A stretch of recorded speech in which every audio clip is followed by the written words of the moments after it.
Greetings YouTube, here's Tomato here taking a quick look at the new god Nox. Her kit. Nox's candles gather energy from all abilities used near her. For every ability cast near Nox, excluding her own, a new candle is lit. Once all four are lit, Nox's next casted ability costs no mana. So it's similar to Chalk's in that you just have a counter that goes up and next ability, no mana. So that's cool. Her number one's Shadow Barrier. It's basically just a damage mitigation. It's a shield. Lasts 1 second, so your timing needs to be quite good with it. The cooldown's reasonable, 12 seconds. That should, put it up for most ults if you're judicious with its use and don't spam it too much. Her number two is Nightfall Raven. This is an ability that's cast in a line that's fairly narrow beam, so it's not pinpoint because it doesn't have to it can just kind of touch them on the edge, and it'll still apply it like you can see there. And then her number, like I said, it has a 1 second silence, so it's kind of like more of like an interrupt than a true silence in my opinion, but whatever, it's something. 1 second. So it applies that Shroud of Darkness, which lasts for 5 seconds. When you use her number 3, which is called Siphon Darkness, targets the ground, attempts to consume all darkness in that area. Enemies who are staying in the target area take damage. If a target is shrouded in darkness, then it takes double the amount of damage. And although it's not explicit in its explanation, when you use number 3, it does consume the Shroud of Darkness that's applied to the enemy player. Even though this says it lasts for 5 seconds if you use this immediately after the shroud comes off. So you can't use this twice, even though the cooldown, which is ungodly short, for the amount of, for the area that this affects, which is quite large.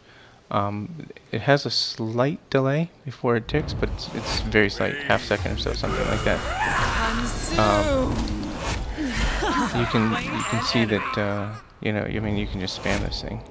And it's going to be pretty brutal for whoever you happen to be playing against. Her ultimate is Night Terror, and this is kind of like an evil Aphrodite link. And it lasts for 5 seconds, and it does pretty good damage before mitigation from items. Right now it's about 700 damage, and then each time within the 5 seconds that the link is there, the enemy god cannot cast an ability, or they'll take that damage again. So for each ability to cast, they take the damage. So if you're linked with somebody, just don't use your 2 on them. You want it to, which silences them. So you don't want to silence somebody who's going to take a ton of damage every time they use an ability. So I see her primarily being a mid lane god. Her sustain is okay. There's nothing great about it. And she gets that just from her passive. I don't think she has enough team utility to be kind of like a solo laner. She doesn't bring a whole lot to, like I said, the team fight. She's kind of like a mage version of Loki. Just be able to kind of take out one person, which hey, if you can take somebody out quickly, obviously that's going to help your team, but not. Doesn't have the utility of, say, like a Chang'e or Aphrodite or something like that. Chalk, one of those gods, who I think are much better solo laners. But she's very, very strong. Her number 3, I can almost guarantee you is going to be nerfed. It's too much damage for too short of a cooldown with too much range that you can just spam. It costs very, very little mana, and it's too big to escape in lane. You can see how fast I'm casting this. Nobody's going to be able to stay in lane with you. It's awesome, but it's, So, if she doesn't get nerfed, she's always going to be banned. Simply because of that, because of her 3. So, because of the fact that that'll keep her out of competitive play, you can pretty much guarantee that it's going to be nerfed. And it's probably going to be a cooldown nerf. But we'll have to wait and see. There's going to be the automatic ban in league play for a while, which is always the case with new gods. And once we get beyond that, we'll see. If they can't play her, then they'll change her so she does get some play at league or high levels. As far as my build, as is typical with the mages. I don't go very heavily on defensive items most of the time. I do on solo lane gods. I will typically get Breastplate of Valor, simply because you're in a position where you're more likely to be ganked, and it's it's gonna be obviously the jungler and whoever you're up against or whatever, but I think you need a little more protection in solo lane, simply because there's no help nearby.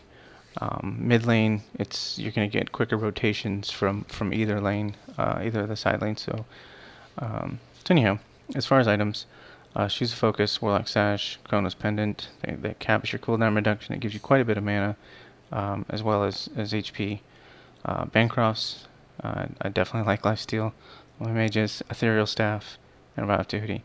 So this gives her 2,940 HP and 686 magical power, and then obviously 12% lifesteal from Bancrofts. So she's very tanky in the sense of relatively high HP. She does not have much in the way of an escape. So I like sprint on her and beads. If combat flash or something like that may be something that you do instead of sprint. I mean, that's kind of up to your playstyle. But yeah, she's very strong, and like I said, gonna be nerfed. But what can you do? So anyhow, questions or comments, please leave them below. And as always, much appreciated. Subscribe. Thanks again.